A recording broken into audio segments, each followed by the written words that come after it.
So what I'm using for this, the color I'm using is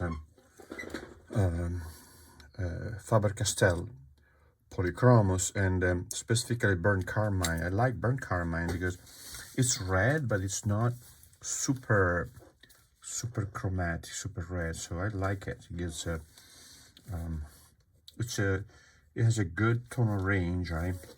It's a dark red color, but not super bright. So I kind of like it. Right?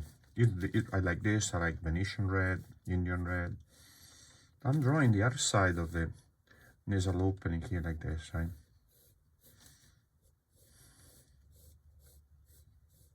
That's the nasal spine, right? Eventually I will darken this more with darker red or brown, and eventually black.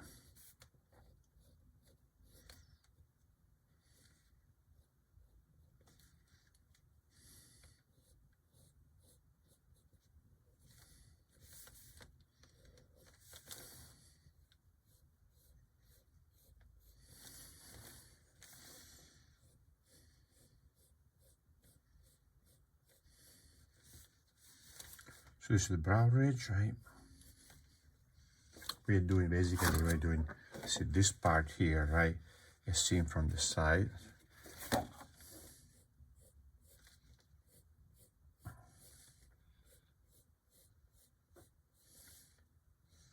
Now that we have done this drawing from the front view, we already have we already went all these areas here over them, right? We have to draw them, and so by looking at these volumes and cavities, etc., from a different point of view, this will increase our understanding of the three-dimensionality of the forms of the skull, right? So imagine when you draw the model, I think you do the same thing. You can do the same thing by copying the same pose from different angles, and that helps greatly to really improve our understanding of the three-dimensionality of the form of the figure, right? So now here, see these bumps in here. Let me show you here. This part, there's a part here that comes forward like this and then it goes under, right? So concavity and convexity and a concavity. So we're gonna try to replicate that with these lines, right? Let me change the pencil. I'm gonna go first with a convexity, right? And then when we approach the side of the orbit, we go with a change the direction of the curve of the line, creating a sense of convexity.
So this is a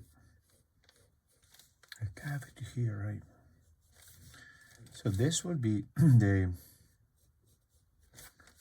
this ridge here, right? The lacrimal ridge here. This is sharp, like this, right? And this is the frontomaxillary eminence. So this is this volume here, this flat triangle here, right?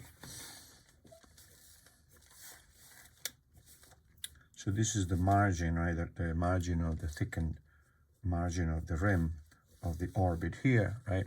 So we need to leave a little bit of, it's going to be thickened, right?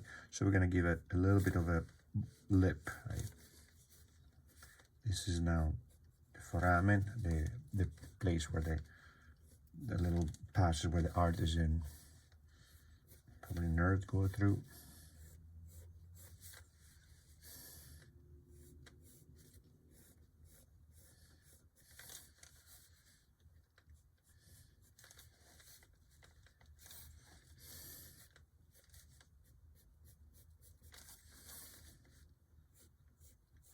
This, right? So it's this technique of following the path, like the relief and depression of the volumes of, in this case, a skull, is very proficient and kind of interesting, because we could do these, in a case of a complex form like this, we could go many different directions, right? So every time if you do it again, it's going to be slightly different, slightly, maybe the line going in a different direction. So you're always kind of trying to solve a problem, right? So it engages your brain, or your intellect, right? Okay, so now this part here, we have that rim for the thicken here for the reinforcement, let's say, right, for the base of the canine here, right?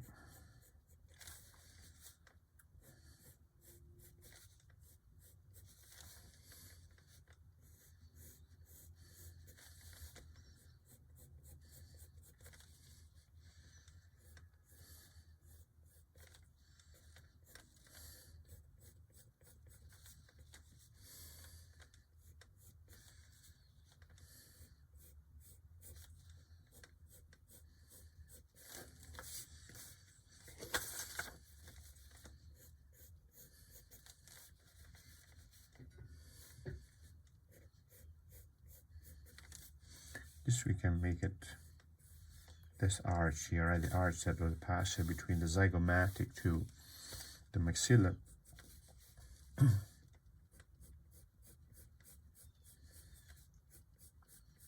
This is a passive plane from this plane to this plane, right? So we have 1, 2, 3, right?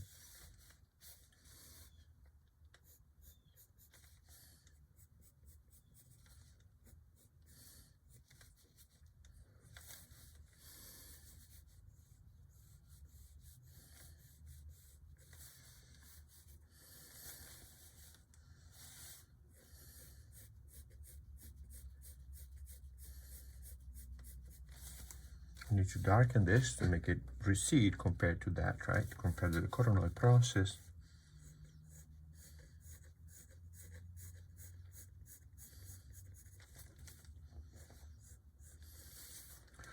So this is an initial passage where we can kind of establish these relief and forms, etc. And later we're going to reinforce them tonally, right, by increasing the layers of lines. I don't want to get too dark now. I don't want to really go after the tonal range yet.